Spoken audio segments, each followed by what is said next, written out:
Hello students, today we are moving to the second chapter. In that we are observing the switching of SCR.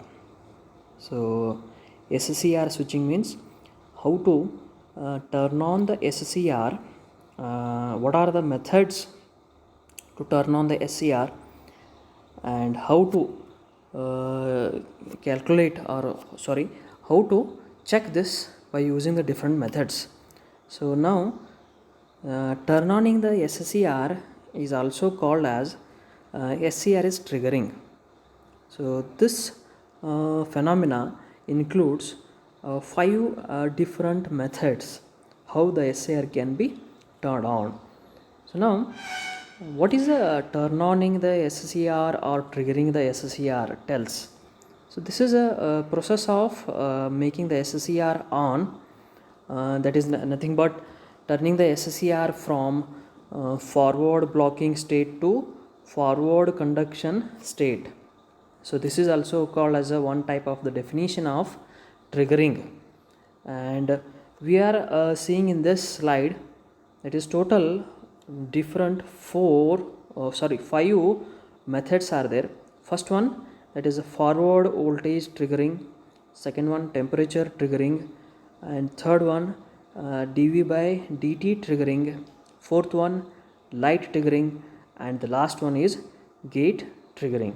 So these are the different five methods which we are using to turn on our SCR, or we can say triggering the SCR. SCR is a thyristors. Now next slide I am moving to the first one, that is a forward voltage triggering. So what is the meaning of this forward voltage triggering? So now just I'll read out this. So here I have given one of the commonly used SCR turn on methods is by increasing the forward anode to cathode voltage. By doing this, the depletion layer width is also increasing at junction J2. So we know in our SCR there are total three junctions are there, that is a J1, J2 and J3. So J1 and J3 are coming at the top and bottom of the SCR structure. So we have seen in the structure of the SCR total three junctions, and J1, J3 are coming above and below, and J2 is at the middle one. So now you are making anode and cathode terminals of the SCR forward bias by making the connection of anode to the positive terminal of the supply and cathode to the negative terminals of the supply. So now after connecting this, the SCR will become, or it is called as a forward characteristics. At this condition, the junctions J1 and J3 will be always in forward biased condition, and J2 remains in the reverse bias condition. So now what happens? By doing this, the depletion layer width is also increasing at the junctions in J2. We have to remember, when J2 is in reverse bias, so its depletion layer width increases. So what happens after increasing the width of the J2? This causes to increase the minority charge carriers accelerating voltage. So when the minority charge carriers at the depletion J2, so their acceleration will causes the voltage to become very high. So this further leads to an avalanche breakdown of the junction J2. So avalanche breakdown means suddenly there will be a breaking of the junction J2 which was there in the reverse bias condition. So now already J1 and J3 are in a forward bias condition.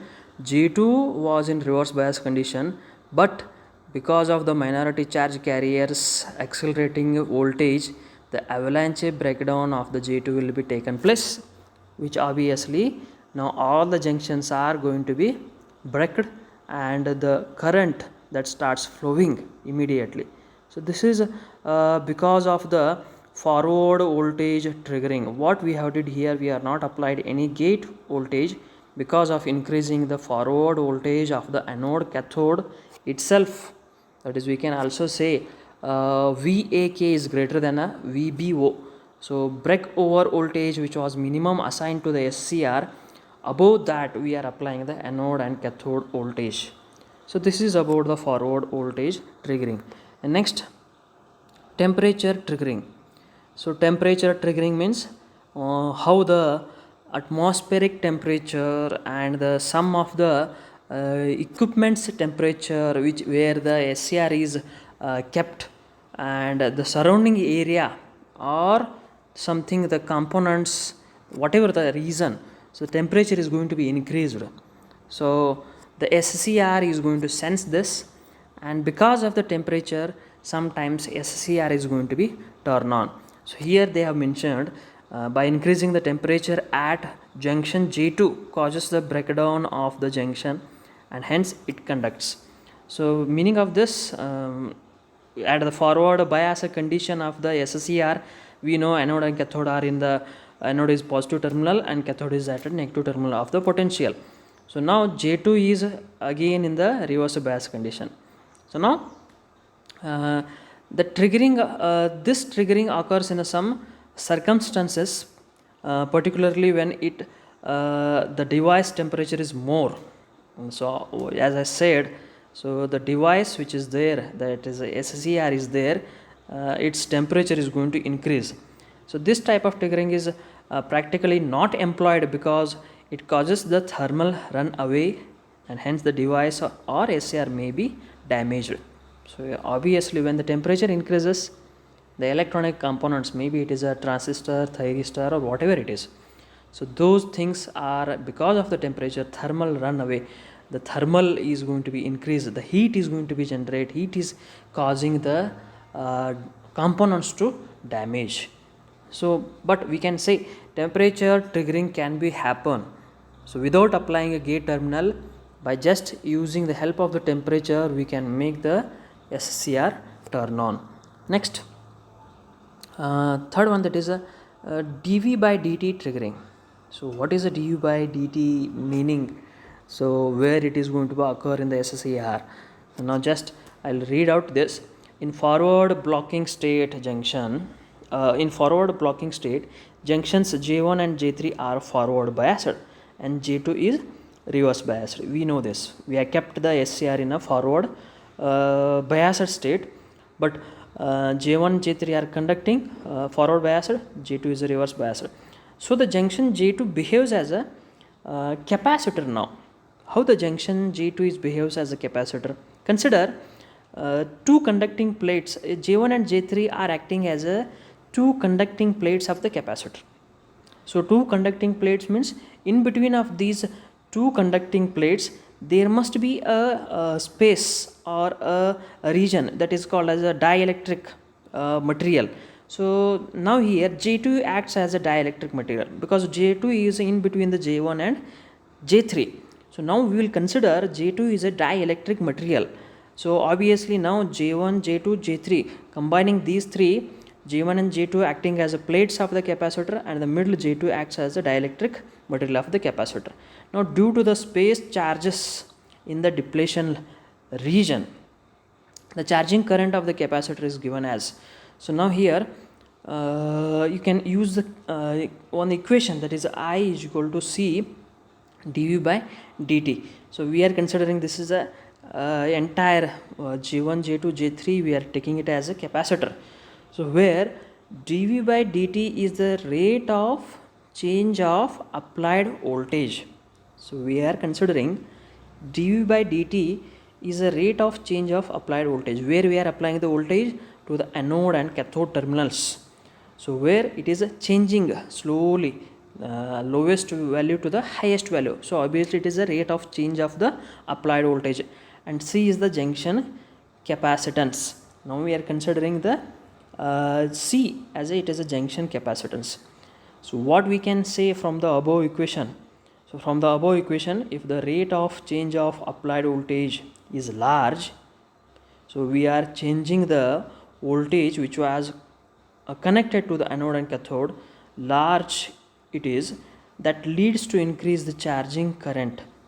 So where it is going to be affect, it is going to affect on the current, charging current in the where we are considering the capacitor, so which is enough to increase the value of alpha.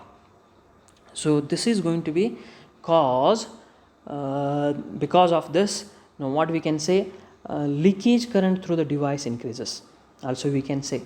So when we are increasing the highest voltage, leakage current is going to be passed through the capacitor what we are imagined, and this leads to what, it makes the SCR turn on immediately.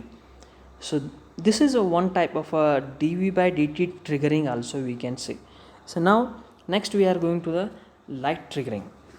So what is a light triggering? So light triggering is applying a light to the SCR. So SCR is going to sense the light, then by using the help of the light it is going to turn on. So here they are given an SCR turn on by light radiation is also called as a light activated SCR.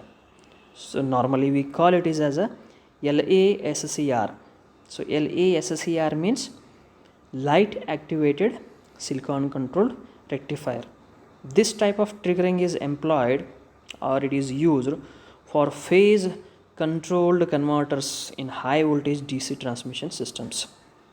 So in this method, light rays with appropriate wavelength and intensity are allowed to strike the junction of J2. So J2 is a one major junction which always remains in the reverse bias condition. So you have to take care when you want to make the SCR on, J2 has to be break. So J2 if it breaks, then the SCR start conducting. So take the help of different sources to break the J2. Now here also they have taken what, light energy, that is appropriate wavelength and intensity, where they are making it to strike exactly on the junction of the J2. When you are going to force the light intensity to strike or to hit the junction of the J2, then obviously J2 is going to break. So J1, J2, J3 all are conducting at a time, so current starts flowing. So this is the one method of the triggering. This is called as a light triggering. And the next, that is a gate triggering. So now we are taking the help of the third terminal of the SCR, anode, cathode and gate. Now gate is used here. So this is the most common and efficient method to turn on the SCR. So when the SCR is forward biased means we are keeping the SCR terminals anode and cathode by connecting the power supply to this. Positive is connected to anode and negative supply is connected to the cathode. So under the condition of this, it is called as a forward biased. So a sufficient voltage at the gate terminal injects some electrons into the junction J2. So now what we are making, again gate terminal also we are taken and we are given the power supply to the gate terminal with respect to cathode. To the gate we are giving the positive terminal and negative terminal of the power supply is connected to the cathode. So now your intention is to, by using the gate terminal, you can try to make the junction J2 to break the junction and it has to be conduct. So what we are doing, after applying the gate terminal positive, it is going to help the junction J2 to break. This result to increase the reverse leakage current and hence the breakdown of the junction J2 is going to occur. So when the J2 is going to be remain in the reverse bias condition, take the help of the gate voltage and make, that is reverse leakage current whatever is there in the J2. So when it is in reverse bias, reverse leakage current is going to flow.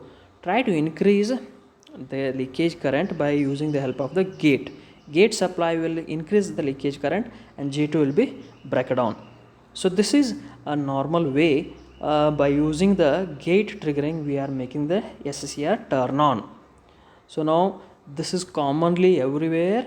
This process is popular. They are using it maximum.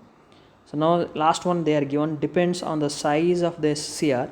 the gate current varies from a few milliamperes to 200 milliamperes or more.